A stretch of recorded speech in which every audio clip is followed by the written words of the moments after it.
महाराष्ट्राचे नवनिर्वाचित मुख्यमंत्री देवेंद्र फडणवीस यांनी आज राजधानी दिल्ली येथे देशाचे पंतप्रधान नरेंद्र मोदी यांची भेट घेतली आहे। महाराष्ट्राच्या मुख्यमंत्री पदाची सूत्र स्वीकारल्यानंतर देवेंद्र फडणवीस काल दिल्लीला रवाना झाले आणि आज त्यांनी दिल्लीमध्ये नरेंद्र मोदी यांची भेट घेतलेली आहे। या दौऱ्यामध्ये त्यांनी राष्ट्रपती, उपराष्ट्रपती यांच्यासह पंतप्रधान नरेंद्र मोदी यांची देखील भेट घेतलेली आहे। तर कालपासूनच देवेंद्र फडणवीस हे दिल्ली दौऱ्यावर आहेत। अनेक नेत्यांच्या भेटीगाठी ते घेतात आणि आज त्यांनी नरेंद्र मोदी यांची देखील भेट घेतल्याचं कळतंय आणि या भेटी दरम्यानचे फोटो देखील आता समोर आलेले आहेत। त्या संदर्भातली अधिकची अपडेट्स घेऊयात आमचे प्रतिनिधी उर्वशी खोना यांच्याकडून। उर्वशी, देवेंद्र फडणवीस आणि नरेंद्र मोदी यांची भेट झालेली आहे।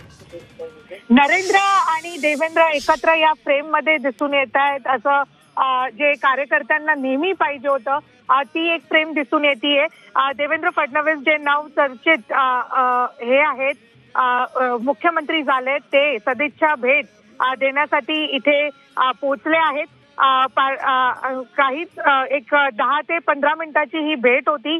यात आपण बघितलं तर त्यांनी छत्रपती शिवाजी महाराज यांची प्रतिमा जी आहे ती नरेंद्र मोदी यांना दिली आहे।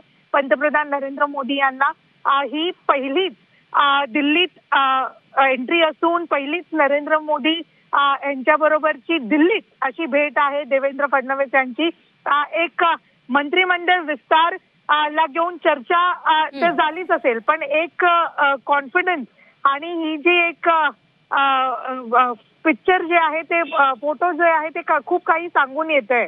एक जी स्माइल दिसून येते की कशा प्रकारे एक लँडस्लाइड विक्ट्री महाराष्ट्र राज्यात झाली आणि बरोबरच भाजप हे मोठी पार्टी म्हणून निवडून आला। या सगळ्या गोष्टींवरती जे आहे एक चर्चा दिसून येते। छत्रपती शिवाजी महाराज यांच्या नक्कीच उर्वशी, तर मुख्यमंत्री पदाचा पदभार स्वीकारल्यानंतर आज देवेंद्र फडणवीस पहिल्यांदाच नरेंद्र मोदी यांना भेटलेत, त्यामुळे भेटीमध्ये नक्कीच अनेक विषयांवर चर्चा झालेली असेल। धन्यवाद तुम्ही दिलेल्या माहितीसाठी।